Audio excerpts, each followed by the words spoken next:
Hello friends, आज वापस जैसे हमने एनालिसिस किया था पिछले बार कि निफ्टी अब ऊपर ऊपर जाते रहने वाली है, तो आज आप देख सकते हो कि निफ्टी ने बहुत फैंटास्टिक मूव दिया आज।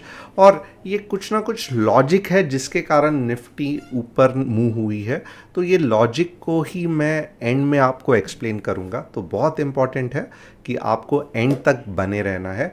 And eight the same time आप देखोगे बैंक निफ्टी में इतनी बढ़िया मूव नहीं आई है, तो बैंक निफ्टी की भी मूव कब आएगी, कैसे आएगी, ये भी हम डिस्कस करेंगे। और मंडे को क्यों हमें लग रहा है या क्यों मुझे लग रहा है कि ये रैली कंटिन्यू होने के चांसेस है, या कौन सा ऐसा मूवमेंट रहेगा जब अब आपको समझ में आना है कि ये रैली ख़त्म हो गई। ये सभी चीज़ मैं स्टेप बाय स्टेप डिस्कस करूँगा। तो बहुत इम्पॉर्टेंट है कि आप one by one cheese note करना, जो कंसेप्ट टेक्निकल एनालिसिस के मैं बताऊंगा उसे सीखने को ट्राई करना। और मैंने अब तक जो आपके स्टॉक्स के एनालिसिस किए, जहाँ पे आपने देखा रहेगा कि कुछ स्टॉक्स को मैंने कहा कि सही नहीं है, कुछ मैंने कहा था कि फंटास्टिक है, तो क्या आपको फ़ायदा हो रहा है? आज भी हम वैसे ही एनालिसिस करने वाले हैं। आइए देखते हैं आज कौन से स्टॉक्स हम डिस्कस करने वाले हैं एंड में, निफ्टी बैंक निफ्टी के बाद। सबसे पहले देवाशी दत्ता जी का मैं दो स्टॉक्स अल्कली अमीन और जुबिलियंट फूड डिस्कस करूंगा। धनजीत के लिए केआरसीएल करूंगा और आशीष भारद्वाज के लिए ग्लैंड फार्मा का बात करूंगा। अब मैं ये बड़े टाइम फ्रेम में बात करूंगा और आप सभी लोग सीख सकते हैं कि कौन सा स्टॉक है जो आपको का कौन से समय पे लेना चाहिए, नहीं लेना चाहिए। मेरा व्यू क्या है कि अगर आप ये स्टॉक लोगे तो अच्छा रहेगा, नहीं रहेगा, क्यों नहीं रहेगा, परत दर परत हम आपके लिए एनालिसिस करेंगे। एट द सेम टाइम जिन जिन लोगों ने व्हाट्सएप कम्युनिटी को, जिसकी लिंक डिस्क्रिप्शन बॉक्स में है, हमारे ज्वाइन किया था, आप देख सकते हो दो एनालिसिस आपको स्टडी पर्पस के लिए बताए थे। सबसे पहले तो बैंक निफ्टी का ट्रेड बहुत बढ़िया चला, आप देख सकते हो। सेकंड जो है निफ्टी का ट्रेड, ये भी फंटास्टिक चला, दोनों टारगेट हिट हो गए। तो आइए देखते हैं कि आगे जाके मंडे को मार्केट कैसे रहने वाला है। यहाँ पे मैं क्या करूँगा, तो मैं यहाँ पे एक छोटा सा चीज़ करूँगा। सबसे पहले मैं निफ्टी की बात करूँगा। अब यहाँ पे आप निफ्टी को डेली चार्ट में थोड़ा सा अगर देखेंगे ना, तो आपको दिखाई दे रहा है कि निफ्टी का रॉकेट निकल पड़ा है। इतना पावर है ये रॉकेट में कि गैप अप होके निफ्टी ऊपर जा रही है। अब ये देखते हैं कि पिछले बार जब हुआ था तो कितने दिनों तक निफ्टी कंटिन्यूसली ऊपर चली गई थी। ये कुछ भी नहीं है, ये फ्लो ऑफ मनी है। यानी कि यहाँ पे देखोगे 1 2 3 4 5 6 7 8, ओके, 1 2 3 4 5 6 7 8 9 10 11 12 13, 1 2 3 4 5 6 7, ओके। तो लगभग क्या है, जो मार्केट में बुलिशनेस रहता है ना, वो 4 दिन तक नहीं, आप देखोगे मिनिमम 5 या 6 दिन तक तो रहता ही रहता है। यहाँ पे बहुत ज़्यादा दिन और रहा था। तो ये भी जो बुलिशनेस है, मुझे लगता है कि इतने जल्दी ख़त्म नहीं होगा। और आपको मैंने ओपन इंटरेस्ट में भी बताया था, राइट, कि 19,000 में कुछ गड़बड़ है। 19,000 पे बहुत ज़्यादा पुट राइटिंग हुई है, नहीं याद आ रहा है, पिछले वीडियोस देख सकते हो। तो बहुत इंपॉर्टेंट है कि मीन्स जो फ्राइडे को मार्केट ओपन होगा बहुत अच्छा चलेगा। तो यही हुआ। अब हम देखेंगे कि मंडे को मार्केट कैसे रिएक्ट कर सकता है और कौन से ऐसे लेवल्स है जिसको आपको ध्यान देना है। तो यहाँ पे वेरी वेरी सिंपल, मैं बिना झिझक के कह सकता हूँ कि आपको पुट 19136 के बाद ही सोचना है। 19136 बिलो थिंक ऑफ पी, और वो भी टेम्परवरी के लिए रहेगा, ओके। कौन से, इसका मतलब और ये भी है कि इस लेवल के ऊपर आपको जब भी बाइंग अपॉर्चुनिटी मिलती है, यहाँ पे आप देखोगे आइदर ऐसे जाके ऐसे जाएगा, या सुपर बुलिश जब मार्केट रहता है ना, तब क्या होता है कि ये जो इतनी सेलिंग आई है ना, ये कुछ भी नहीं होगा।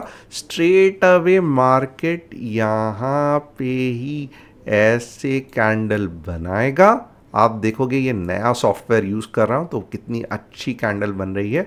ये 15 मिनट्स का चार्ट है और जैसे ही ऐसे कैंडल बनेगी आपको क्या हो गया, तो आपको आपके 2-3 पॉइंट्स मिल गए। वो कौन से? तो सबसे पहले आपको आपका स्टॉप लॉस मिल गया।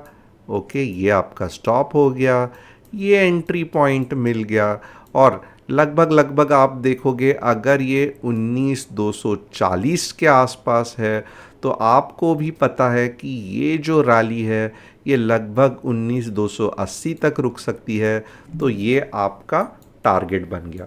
तो होप आपको ये सभी कंसेप्ट्स क्लियरली समझ में आ रहे हैं। But at the same time चीज़ एक याद रखना कि हम एंट्री कहाँ पे ले रहे हैं। हम एंट्री कभी भी रेड कैंडल पे नहीं लेते हैं, नहीं लेना चाहिए, नहीं लेना चाहिए। हम एंट्री कहाँ पे लेते हैं? हम एंट्री हमेशा ग्रीन कैंडल पे लेते हैं। हम ऐसे वाले पिन बार्स पे लेते हैं जहाँ पे मार्केट को नीचे के डायरेक्शन में फोर्स है, ये हमें पता चलता है। ओके, तो वैसे ही आप देखोगे अगर इस तरीके से कैंडल बन रही है और आप एंट्री ले रहे हो, बहुत ज़्यादा चांसेस है सक्सेस के। अगर मैं आपको दूसरा भी एक केस बताता हूं कि आपको कहाँ पे नहीं लेना चाहिए। अगर आप ये वाले कैंडल में ऐसे कुछ बन रही है और आपको लग रहा है कि ये सही समय है, मैं यहाँ पे एंट्री लूँगा, ये मेरा स्टॉप लॉस रखूँगा, तो आप बिल्कुल भी गड़बड़ कर रहे हो। मार्केट यहाँ से ऊपर आपके कहने से नहीं जाएगा। मार्केट पहले पूरी तरीके से नीचे आएगा, यहाँ पे बायर्स आएंगे, आपका स्टॉप लॉस उड़ा के फिर ऊपर जाएंगे। तो ये सब चीज़ जब आप टेक्निकल एनालिसिस डिटेल में सीखते हो तब आपको समझ में आती है। तो यहाँ पे हमारे ऊपर के मैं समराइज करूँगा निफ्टी को, मैं क्या कहना चाहता हूँ। 19136 तक आप सी के बारे में ही सोचोगे, ये पहला एक मेरा एक्सप्लेनेशन हो गया। सेकंड मेरा एक्सप्लेनेशन क्या हो गया कि आप कोई भी रेड कैंडल पे एंट्री नहीं करोगे। आपको अगर पिन बार दिख रही है और समझो 19,240 या 19,230 के आसपास फंटास्टिक एंट्री पॉइंट है। कहाँ तक आपका टारगेट बन सकता है? 19,280 तक। या फिर एक सेकेंड ऑप्शन भी है कि ये रेड कैंडल नीचे नीचे नीचे जा रही है और यहाँ पे आपको एक पिन बार दिख रहा है कुछ ऐसा, वैसे वापस आपको एंट्री पॉइंट मिल गया, वापस आप ट्रेड करोगे। ये वाला आपका पहला टारगेट रहेगा और ये वाला दूसरा, और ये आपका स्टॉप लॉस रहेगा। तो आपको ऊपर के दोनों के लेवल के टारगेट मैंने बता दिए हैं। आप शॉर्ट मोस्टली अवॉइड करना, क्योंकि मार्केट में जैसे मैंने बताया बुलिशनेस इंटैक्ट है, थोड़ा सा नीचे जाएगा वापस झप करके ऊपर आ जाएगा। और आप देख सकते हो कि निफ्टी का तो मैंने एनालिसिस आपको बता दिया। ओपन इंटरेस्ट आज के दिन में थोड़ा सा नहीं बताऊंगा, किसी और दिन कवर करते हैं। अब मैं क्या करूंगा, आपको बैंक निफ्टी का एनालिसिस बताऊंगा। होप आपने नोट किया रहेगा।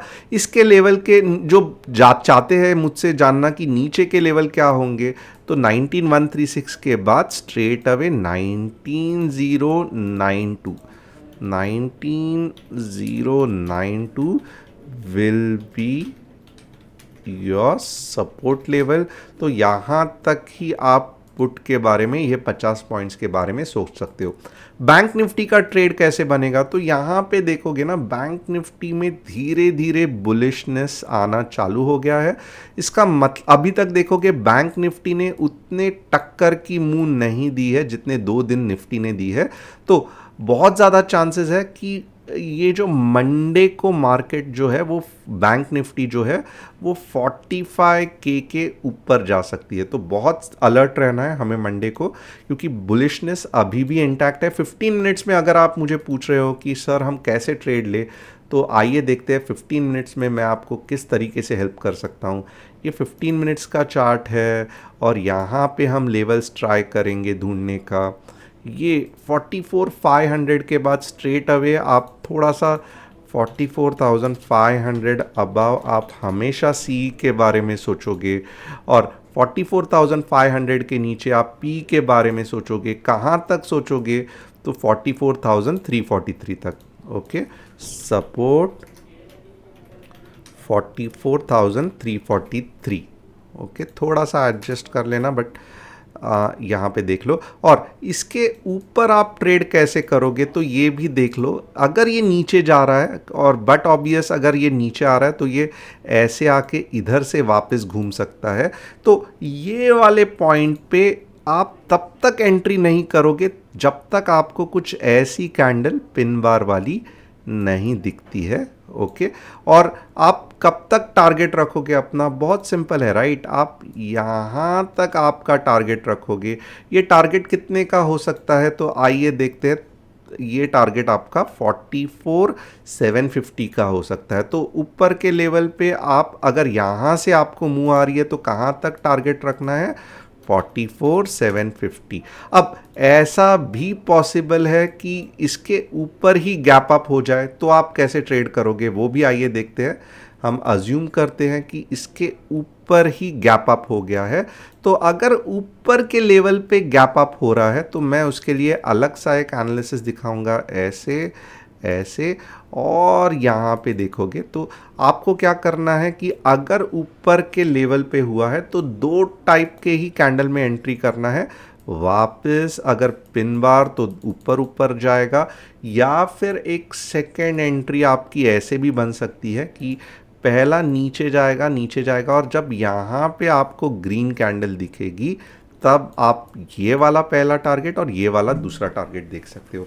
नीचे के बारे में आप थोड़ा सा संभल के रहना। अगर इसके नीचे सपोर्ट टूट गया करके आप ट्रेड करने जाओगे तो मार्केट, बैंक निफ्टी बहुत शातिर है, थोड़ा सा नीचे जाएगी, झप करके ऊपर आएगी। तो गलती से भी जो ब्रेकडाउन और ब्रेकआउट पे ट्रेड करते हैं, ये पॉइंट पे ट्रेड मत करना, पुट मत खरीदना, बहुत रिस्की है। 95% फेलियर के चांसेस है। ये जैसे ही जाएगा, यहाँ पे स्ट्रॉन्ग सपोर्ट है, ऊपर आएगा, आपको एक्चुअली उल्टा ट्रेड करना है कि ये पॉइंट पे आपको बाइंग करनी है। कहाँ तक आप बाइंग कर सकते हो तो मैं आपको यहाँ पे भी क्लियर कर देता हूँ। आप ये लेवल तक बाइंग कर सकते हो अगर नीचे गिर के मार्केट ऊपर जा रहा है। तो होप मैंने आपको सभी सिचुएशन बता दी। ये लेवल के बाद ही आप पुट के बारे में सोचोगे जो कि बहुत नीचे है, एंड तब तक यानी कि कुछ बहुत बुरा हुआ रहेगा, तो इसके लिए ही ये नीचे लेवल आई है। तो होप आपको ये सभी एनालिसिस समझ में आ रहा है। अगर आपको पसंद आ रहा है प्लीज़ कमेंट करना कि लाइकिंग इट। आगे जाके देखते हैं कि और क्या क्या हम यहाँ पे कर सकते हैं। तो यहाँ पे मैं आपको, जैसे मैंने कमिट किया था, मैं क्या करने वाला हूँ, पहले जुबलिएंट फूड, और मैं ये डेली चार्ट में करूँगा तो आपको भी आइडिया आ जाएगा। आइए देखते हैं जुबलिएंट फूड में कुछ बन रहा है कि नहीं बन रहा है। वाह, अब जुबलिएंट फूड का थोड़ा सा हम ये देखेंगे, पैटर्न देखेंगे। पैटर्न क्या बन रहा है कि जुबलिएंट फूड का जो रेजिस्टेंस है वो यहाँ पे है पहला। ओके, और कैसे जुबलिएंट फूड मूव हो रहा है, यहाँ पे देखोगे नीचे इतनी बड़ी ग्रीन कैंडल और उसको एक इतनी बड़ी रेड कैंडल और उसको एक ग्रीन कैंडल ने ऊपर उठा दिया। तो आप देखोगे ना, वेरी हाई चांसेस कि जुबलिएंट फूड 520 तक जाके फिर ऐसे जा सकता है। तो यहाँ पे मैं कहूँगा अगर आप अभी भी ट्राई कर रहे हो तो ये एक अच्छा खासा रेजिस्टेंस है 515 का, यहाँ तक तो लगभग जाएगा ही जाएगा। उसके ऊपर अगर चला गया तो नेक्स्ट राउंड ऑफ बुलिशनेस आएगा। अगर यहाँ से ही नीचे घूम गया तो दिक्कत है। और अब के बार गलती से भी जुबलिएंट फूड ये पॉइंट के नीचे नहीं जाना चाहिए, क्योंकि जितना भी कंसोलिडेशन है वो हो चुका है। इसके अगर नीचे अब के बाद जुबलिएंट फूड जा रहा है तो वीकनेस है, बहुत ज़्यादा चांसेस है कि 450 आ सकता है, और ये पूरा का पूरा जो रैली बनने के चांसेस है वो फिजल आउट हो सकते हैं। तो मैं कहूँगा जुबलिएंट फूड एक थोड़ा सा चांस आप ले सकते हो। नेक्स्ट कौन सा है हमें देखना है, KCRL। आइए देखते हैं KRCL। तो ये हो गया, KRCL का एनालिसिस करेंगे डेली चार्ट में। KRCL कहाँ है? KRCL, ऐसा कोई भी स्टॉक नहीं दिख रहा है। किर्लोस्कर कमेंस, किर्लोस्कर KRCL, यहाँ पे आप देख सकते हो KRCL यहाँ पे नहीं दिख रहा है मुझे। KECL है, KECL, किर्लोस्कर इलेक्ट्रिक, तो मैं KECL का एनालिसिस करूँगा। आप देख सकते हो फंटास्टिकली एक ब्रेकआउट दे दिया है, ओके।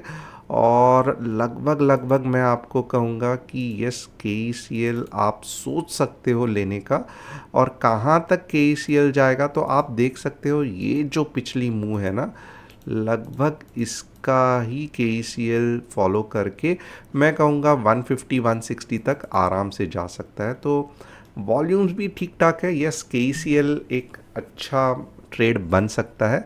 और आप देख सकते हो यहाँ पे बहुत ज़्यादा बुलिशनेस आया है, आज के दिन तो पूरा ऊपर क्लोज हुआ है। और हम मंथली चार्ट या वीकली चार्ट में भी देख सकते हैं कि KECL कैसे परफॉर्म कर रहा है। या फंटास्टिक, अगला 4 या 5 हफ्ता KECL का है। तो ये फ़ायदा होता है जब आप मेरे साथ बैठ के एनालिसिस देखते हो। KECL पूरी तरीके से मेरे तरफ फंटास्टिक व्यू है। तो आपने अच्छा सिलेक्ट किया है धनजीत बारो जी, कॉन्ग्रेचुलेशंस। और ग्लैंड फार्मा हम देखेंगे। अब आप खुद देखो, कंपेयर टू KECL क्या ग्लैंड फार्मा अप ट्रेंड में है क्या? डेफिनेटली नहीं है, राइट। इसमें कोई भी दो राय नहीं है कि ये अप ट्रेंड में नहीं है, ये जस्ट रिकवर होने की कोशिश कर रहा है। तो टोटली नो, ऐसे स्टॉक्स को तो आपको देखना भी नहीं है। टोटली नो, ग्लैंड फार्मा कुछ नहीं होने वाला है जब तक। मैं ऐसे नहीं कह रहा हूँ कि कंपनी बुरी है, बट ये सही समय नहीं है कि यहाँ पे आप पैसा कमा सको। ये पहले तो इसको 1500 के ऊपर जाने दो, तब जाके आपको थोड़ी सी अपॉर्चुनिटी सोच सकते हैं। बट फिर भी मैं कहूँगा 6 या 7 महीना या आप 1 साल भी पकड़ लो कि आपको लगेगा ग्लैंड फार्मा में पैसा कमाने के लिए। तो होप आपको एनालिसिस पसंद आया रहेगा। चैनल को सब्सक्राइब करना, बेल बटन को हिट करना। और अगर आपको मज़ा आ रहा है ये चैनल के बारे में तो मुझे कमेंट करके बताना कि आपको कैसे लग रहा है। व्हाट्सअप कम्युनिटी को ज्वाइन करना मत भूलना, जिसकी लिंक डिस्क्रिप्शन में दी गई है।